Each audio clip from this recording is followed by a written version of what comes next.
You ask Tiger to solve. This deals with linear equations with one unknown. The final result is m equals -5/2. Let's solve it step by step. Swap sides. Group all constants on the right side of the equation. Add 5 to both sides. Simplify the arithmetic.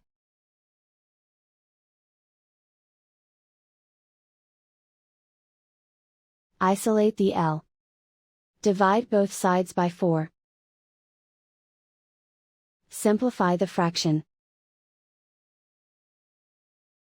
Find the greatest common factor of the numerator and denominator. Factor out and cancel the greatest common factor. And so the final result is m equals -5/2.